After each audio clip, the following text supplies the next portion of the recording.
राज्य महिला आयोगाच्या रुपाली चाकणकर फरार, बजाव ताली। मित्र हो, नाशिक मधल्या लफडेबाज कॅप्टन अशोक खरात याची एक एक लफडी चव्हाट्यावर यायला लागली आणि राजकारणातील अनेक नेते धास्तावलेले आहेत। हा लफडेबाज, हा भामटा खरात अनेक बड्या नेत्यांचा गुरु आहे म्हणे। अहो, इथं दर्शनाला जाणाऱ्या अनेक नेत्यांची नावं आतापर्यंत बाहेर आलेली आहेत आणि आणखी काही नावं बाहेर येणं सुद्धा बाकी आहे। या सगळ्यामध्ये टार्गेटवर आलेल्या आहेत त्या महिला आयोगाच्या अध्यक्षा रुपाली चाकणकर। महिलावर अत्याचार करणारे या लिंग पिसाटाचे पाय धुवून पूजा करीत आहेत त्या या महिला आयोगाच्या अध्यक्षा रुपाली चाकणकर। त्याच्या डोक्यावर छत्री धरून उभ्या आहेत त्या या रुपाली चाकणकर। हा भामटा अशोक खरात जेवढ्या अडचणीत आलेला आहे ना, त्यापेक्षा सुद्धा अधिक अडचणीत आता आलेले आहेत, येताना दिसत आहेत महिला आयोगाच्या अध्यक्षा रुपाली चाकणकर। या अशोक खरात याला बलात्काराच्या आरोपात अटक झाली। खळबळ मात्र राजकारणामध्ये उडाली, अनेक नेत्यांमध्ये उडाली। महिला आयोगाच्या अध्यक्षा रुपाली चाकणकर आणि हा लिंग पिसाट खरात यांच्यातील संबंधाची सुद्धा मोठी चर्चा गेल्या 2 दिवसापासून होत आहे। बघा, आता हे सगळं प्रकरण पुढे वाढत नक्की जाणार आहे मित्रांनो। महिलांची फसवणूक करणारा, त्यांच्यावर अत्याचार करणारा हा लिंग पिसाट आता तुरुंगात जाऊन बसला, पण रुपाली चाकणकर यांच्याबाबत मोठा वाद निर्माण झाला। या चाकणकर आता चोहोबाजूने घेरले गेलेल्या आहेतच, पण त्यांच्याच घरात, म्हणजे त्या ज्या पक्षात आहेत ना, त्याच राष्ट्रवादीतील महिला नेत्या रुपाली ठोंबरे पाटील यांनीही चाकणकर यांना पुरतं घेरलेलं आहे। अत्यंत आक्रमक असं होऊन त्या रुपाली पाटील यांनी चाकणकर यांचा महिला आयोग अध्यक्ष पदाचा राजीनामा सुद्धा मागितलेला आहे।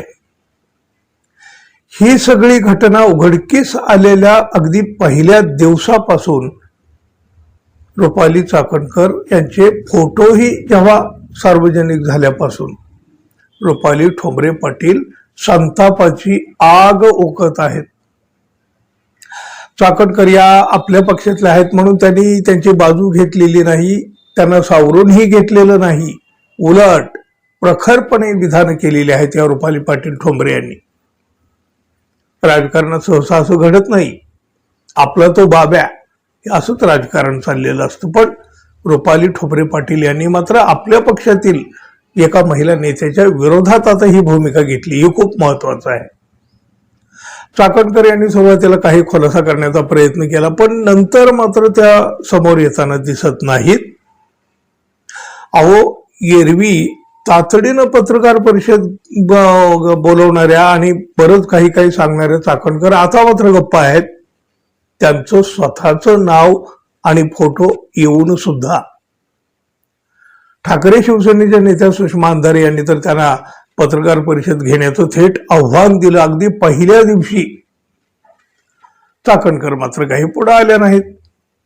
अर्थात मग याची सुद्धा चर्चा सुरू आहे आणि त्यामध्येच आता त्यांच्याच पक्षाच्या रुपाली ठोंबरे पाटील यांनी एक वेगळी खळबळ उडवून दिली। महिला आयोगाच्या अध्यक्षा रुपाली चाकणकर या फरार झाल्या आहेत, अशा पद्धतीची एक पोस्ट त्यांनी फेसबुकवर केलेली आहे। या पाटील यांनी अभी बात निकली है तो बहुत दूर तक जाएगी भाई।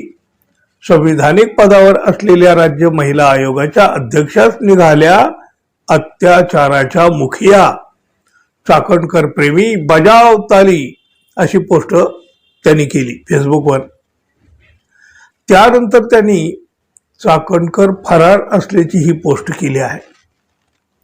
गेल्या 2 दिवसापासून रुपाली चाकणकर या माध्यमासमोर आलेल्या नाहीत आणि नेमका हाच धागा त्यांनी पकडला आणि फेसबुकवर राज्य महिला आयोगाच्या रुपाली चाकणकर फरार, बजाव ताली अशी एक उपरोधिक पोस्ट केली आहे। नाशिकमधल्या या खराब प्रकरणामध्ये चाकणकर यांचं नाव वारंवार घेतलं जात असल्यामुळं त्या जाणीवपूर्वक प्रसारमाध्यमापासून दूर राहत असल्याचा दावा या रुपाली पाटील यांनी केलेला आहे. रुपाली पाटील यांनी फेसबुकवर राज्य महिला आयोगाच्या अध्यक्षा रुपाली चाकणकर फरार बजावताली अशी जी पोस्ट केली, या एका पोस्टनं राजकारणामध्ये पुन्हा मोठी खळबळ उडवून दिली.